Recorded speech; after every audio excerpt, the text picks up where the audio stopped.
So today I'm going to take you step by step on opening up a Betterment account. We're actually going to go hop onto the computer so you can follow along in real time and see all the questions it's going to ask you as it's going through. Now, as we go through this, I'll have a link for you in the show notes down below. That does sometimes give you a nice little bonus for using that link, and it does help support out the channel so you get more free content just like this. So let's go ahead and get started. This is going to be the landing page once you click that link.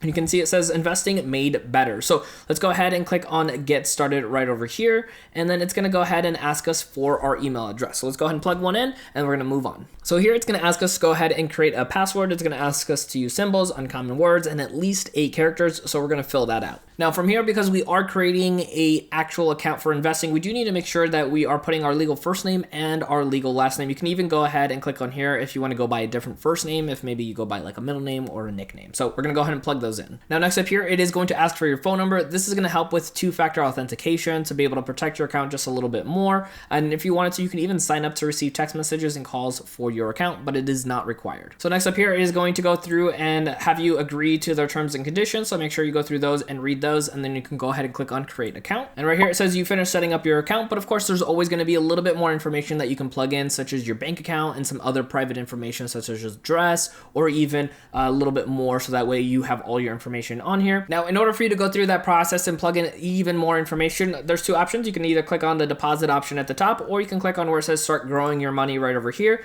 and it's going to take you to a page to enter in your basic information, financial profile, and then account setup. So let's go ahead and do this. And this is the part where I mentioned we're going to go ahead and add in our address. Now, next up right over here, it's going to ask for your date of birth as well as your social security number, which I know a lot of times people get a little weary on for this part. But keep in mind that because of federal law, it is actually required for these companies to gather this information since we are opening up a brokerage account. So next up here is going to ask you for some security questions to just kind of help add a little extra security to your account. So now that we got the basic information out of the way, now it's going to ask us for our financial profile. So let's go ahead and click on continue. Here, it's going to ask for our employment status. So you can do full-time, self-employed, student, a whole bunch of different options. So whichever option works best for you. And then right over here, it says filing status. So you have single, head of household, and a few other options to go through. So for mine, I went ahead and added married filing jointly, and it is actually requiring me to plug in my spouse's information here. So I'm going to plug in that. So next up here, it is going to ask your investing experience. Now this won't actually really change anything with your account, but again, it is something that is required for them to ask when going through this process. Now, before we continue on, if you are getting value out of this content, make sure you hit that like button down below as well as that subscribe button. So next up here, it's going to ask you for some regulatory questions, and it does say here that it is extremely uncommon situations, but they are again still required to ask. So for the most part, none of these are going to be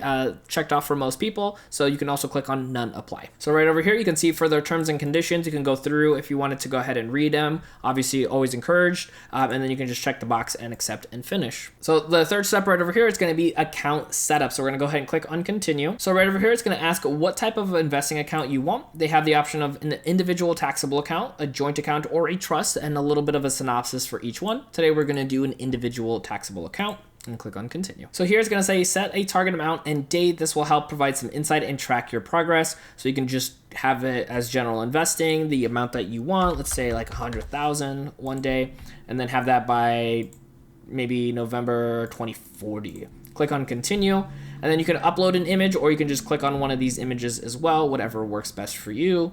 And we'll do, I don't know what that is. It's like a little tree. Click on continue. And then right here, it says 2 great ways to start your portfolio. You can choose a portfolio built by experts if you're not as familiar with how to go through the process yourself, or you can customize a preset portfolio. Now, I know for a lot of people, that might be a little bit easier. So we're going to go ahead and click on choose a portfolio. So here you can do core. You can also do socially responsible investing, innovative technology, Goldman Sachs. So a lot of different options right over here for you as well too. So again, whatever works best for you, go ahead and click on those options as well.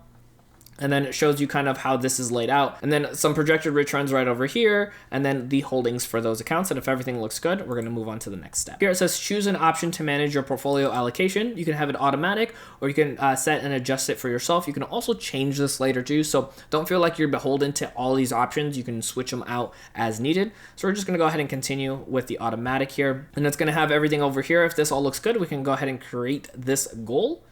And then it says one last step before creating this new account, you have to agree to all of these terms and conditions. So again, go ahead and check that box if everything looks good. All right, and now we are officially creating our full account. So yes, going through the original process was a little easier, and then the second part, a little bit more details on what you needed. And then from here, you can go ahead and add a bank account by going to your deposits. You can also see right over here how much of an impact putting a little bit of money every single month here will do to the chart. So you can see that even a little bit increase every single month can have a big impact long term for you.